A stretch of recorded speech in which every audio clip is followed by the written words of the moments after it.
एक व्यक्ति शुद्ध शाकाहारी है, पर दोस्तों को मटन बनाकर परोसने का उतना ही शौकीन भी है। फोटो खींचना और किसी दृश्य को पेंसिल और उंगलियों की तालमेल से ठीक उसी तरह कागज पर उकेर देने का तिलिस्म वो बखूबी जानता था। पटना से 12वीं पास की तो लगा कि स्केचिंग में ही भविष्य आजमाई जाए। इसलिए तय किया कि स्केचिंग के एडवांस कोर्स करने के लिए वो विदेश चला जाएगा।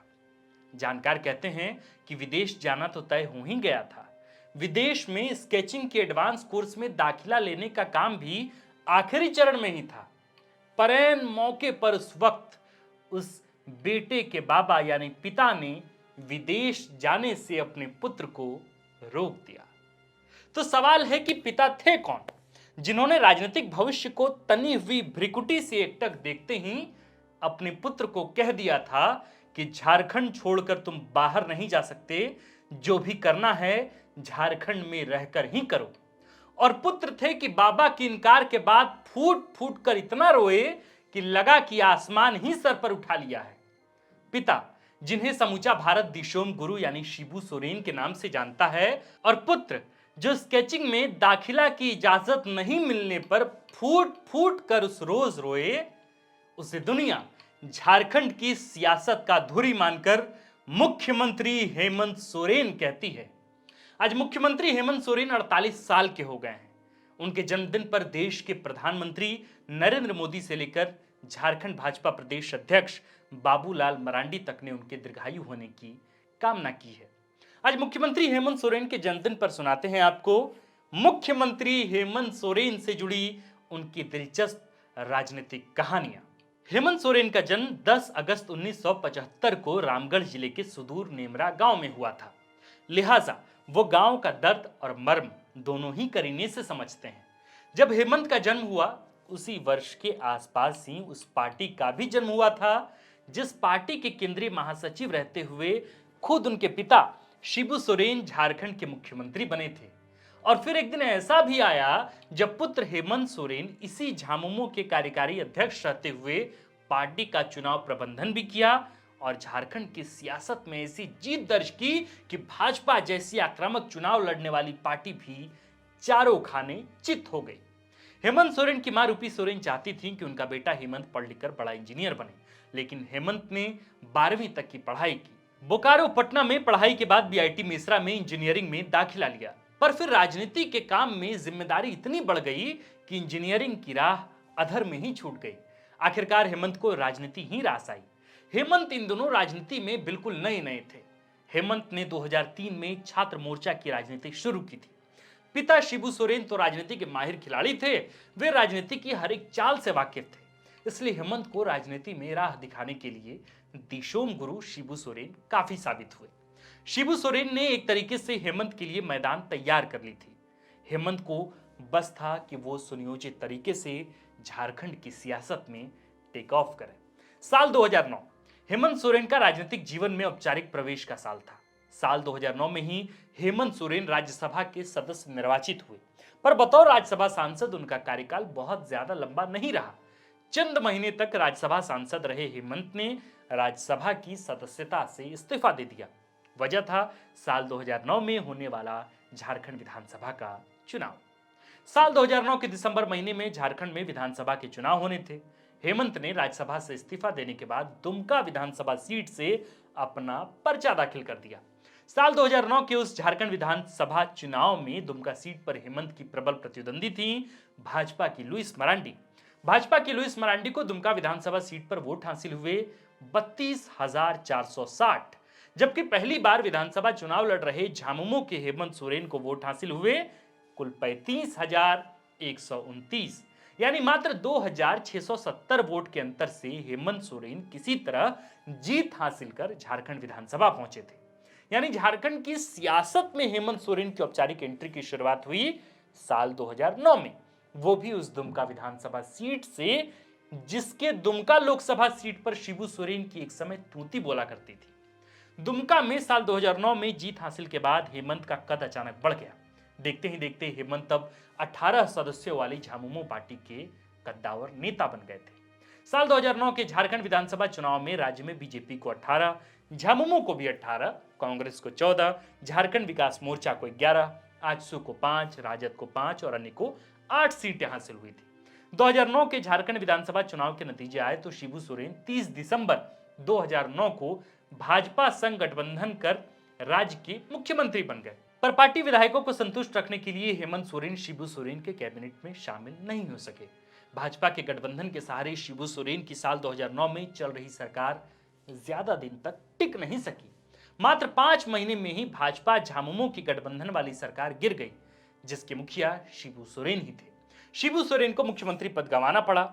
हुआ यह था कि सरकार गिरने से ठीक पिछले महीने सदन में महंगाई पर कटौती प्रस्ताव के दौरान भाजपा के गठबंधन से सरकार चला रहे मुख्यमंत्री शिबू सोरेन ने कांग्रेस के पक्ष में वोट डाल दिया था, जिसकी वजह से खिसियाई भाजपा ने शिबू सोरेन से अपना समर्थन वापस ले लिया और 5 महीने तक भाजपा के सहयोग से मुख्यमंत्री रहे शिबू सोरेन की 31 मई 2010 को मुख्यमंत्री के पद से विदाई हो गई।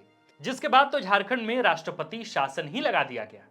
कटौती प्रस्ताव पर वोट को लेकर झामुमो और भाजपा के बीच राजनीतिक खींचतान शुरू हुई थी, जो मुख्यमंत्री शिबू सोरेन के इस्तीफे और आखिरकार राज्य में राष्ट्रपति शासन पर खत्म हुई थी।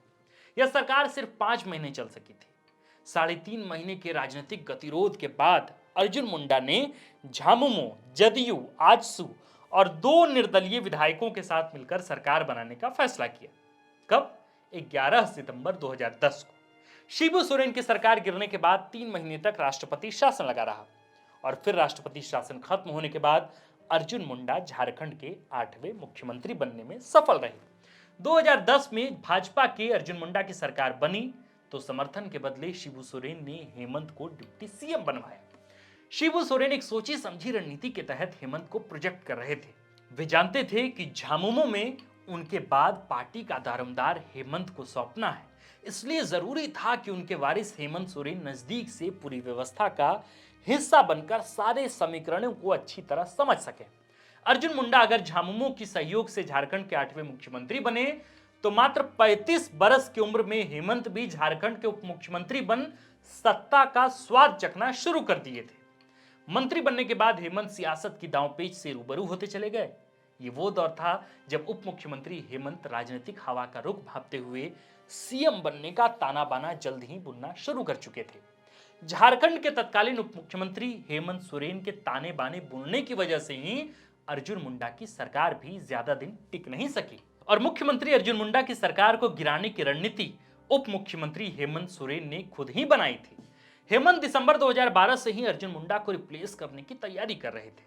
7 जनवरी झामुमो ने अर्जुन मुंडा सरकार से अपना समर्थन वापस लेने की घोषणा कर दी।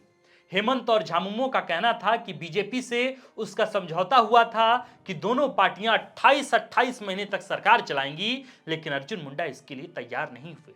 इसलिए झामुमो ने अर्जुन मुंडा सरकार से अपना समर्थन ही वापस ले लिया। अर्जुन मुंडा की सरकार गिरी और झारखंड 18 जनवरी को तीसरी बार राष्ट्रपति शासन का गवाह बन गया। पर तब तक हेमंत राज्यसभा के सदस्य, झारखंड के उप मुख्यमंत्री बनने का अनुभव शिबू सोरेन के नेतृत्व में बखूबी प्राप्त कर चुके थे। झामुमो की कमान भी शिबू सोरेन से हेमंत सोरेन की तरफ शिफ्ट होनी शुरू हो चुकी थी। शिबू सोरेन भी हेमंत पर ठीक दाव आजमा रहे थे। झारखंड में तीसरी बार राष्ट्रपति शासन लगने के बाद हेमंत का कद और बढ़ना शुरू हुआ। ऐसा इसलिए क्योंकि झारखंड में तीसरी बार राष्ट्रपति शासन के खत्म होने के बाद प्रदेश में हेमंत सोरेन की ही सरकार बनने वाली थी और उस सरकार के मुखिया खुद हेमंत सोरेन ही होने वाले थे। करीब 6 महीने के राष्ट्रपति शासन के खत्म होने के बाद कांग्रेस की सहायता से हेमंत झारखंड के 9वें मुख्यमंत्री के रूप में शपथ ली। ये पहली बार था जब हेमंत सोरेन ने मुख्यमंत्री बनने तक का सफर तय किया था। इससे पहले वे उप मुख्यमंत्री रहे थे और यह भी पहली बार था जब 13 साल के झारखंड के राजनीतिक इतिहास में कांग्रेस किसी सरकार में सीधे तौर पर शामिल होने जा रही थी।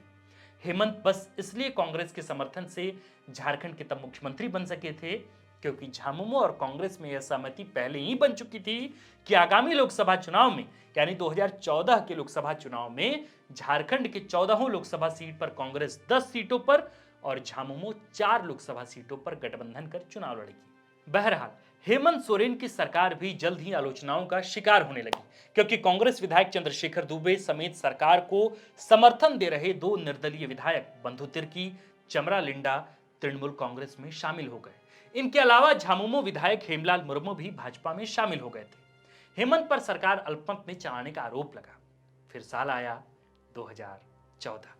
भाजपा को प्रचंड बहुमत मिला। ऐसी बहुमत का साक्षी झारखंड इससे पहले कभी नहीं रहा।